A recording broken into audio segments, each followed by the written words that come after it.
Bonjour, bienvenue dans cette nouvelle vidéo. Aujourd'hui, nous allons voir ensemble comment découvrir son potentiel. C'est très important. Beaucoup de monde dans mes séances de coaching me demandent comment je fais pour découvrir mon potentiel. Et c'est compliqué. Alors voilà, nous allons voir ensemble aujourd'hui vraiment comment faire. Il y a plusieurs choses à prendre en compte. C'est-à-dire que ton potentiel rassemble plusieurs éléments qu'il va te falloir connaître. La première chose que tu dois connaître pour découvrir ton potentiel, c'est tes talents. Quels sont tes talents? Tes talents, c'est très important car c'est des outils qui t'ont été donnés pour justement accomplir des choses dans ce monde. C'est comme un véhicule que tu as pour accomplir ta destinée, pour accomplir les choses que tu dois accomplir. La deuxième chose, c'est quels sont tes dons. Tes dons, c'est des choses également qui sont naturelles chez toi. Tu n'as jamais eu à travailler pour les avoir. Par exemple, j'ai le don de parler aux gens. C'est quelque chose qui est naturel chez moi et nous avons tous quelque chose en nous qui est naturel. Un don qu'on sait faire, quelque chose d'unique. Ensuite, c'est quelle est ta passion? Quelles sont tes passions? Parce que nos passions sont connectées à nos dons et nos talents.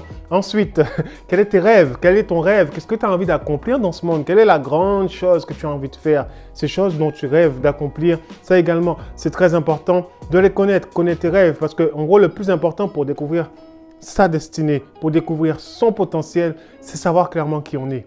Pour savoir qui on est, on doit savoir tout ça. On doit connaître nos compétences, on doit connaître nos points forts, on doit connaître nos rêves, on doit connaître notre vision. Il nous faut connaître tout ça. Et tout cela rassemble ensuite ton potentiel. Ton potentiel, c'est quelque chose que tu mettras en place. C'est quelque chose que tu vas faire, que tu vas accomplir dans ce monde. Ton potentiel, c'est quelque chose que tu as reçu. C'est quelque chose que tu détiens. C'est quelque chose qui est unique. C'est quelque chose qui t'appartient.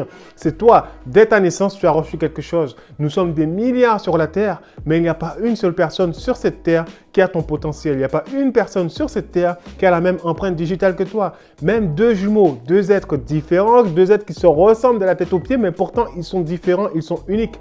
Ils ont tous les deux un caractère différent. Ils ont tous les deux des dons différents, une manière d'exprimer leurs dons différemment et en plus de ça, une empreinte digitale différente. Et c'est exactement pareil pour le potentiel. Il y a des choses que seul toi peux accomplir.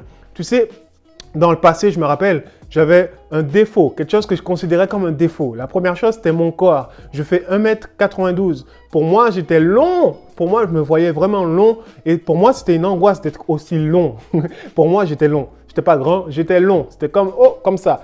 Je ne me voyais pas bien. Mais dès lors où j'ai commencé à développer mon potentiel et que je suis rentré dans la danse, qu'est-ce qui s'est passé? Je me suis rendu compte qu'en vérité, cette chose que je considérais comme un défaut était une qualité. C'était ça ma force, c'était ma taille.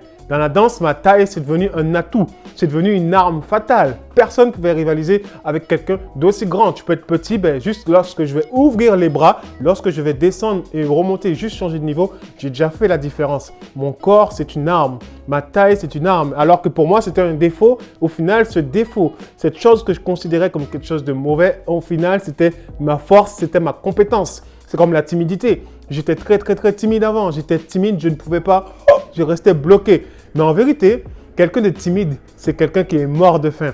Un timide, la timidité, ça aussi, c'est un mauvais défaut. C'est une mauvaise manière de se voir. Les gens qui sont timides, ils ont une compétence, ils ont un potentiel énorme. Ce potentiel-là, c'est le potentiel de parler. Les gens qui sont timides sont des morts de faim. C'est des gens, ça fait des années qu'ils ne parlent pas. Mais lorsqu'ils ouvrent la bouche, on les écoute. Si tu remarques bien, nous, les timides, les anciens timides et timides, lorsque les gens venaient à nous, c'est toujours pour se confier et on avait toujours le mot juste pour eux. On avait toujours les bonnes paroles. Tout le monde était béni, encouragé lorsqu'ils venaient nous parler, alors que pourtant, on se sent timide. Vous voyez, même ça, c'est une compétence. On croit qu'on est timide, on croit que non, en fait, il faut arrêter de se voir comme ça parce que c'est une force. C'est une force que tu as. Il est temps maintenant de te lever et de marcher. Vraiment, les compétences, le potentiel, c'est quelque chose d'énorme. C'est quelque chose d'unique que tu as, qui t'appartient et que tu mets en place dans ta vie. Lorsque tu mettras ça en place, lorsque tu prendras vraiment, que tu te rendras compte de ton potentiel, alors là, les choses vont commencer pour toi. Crois-moi. Voilà, je te dis à très vite. Ciao.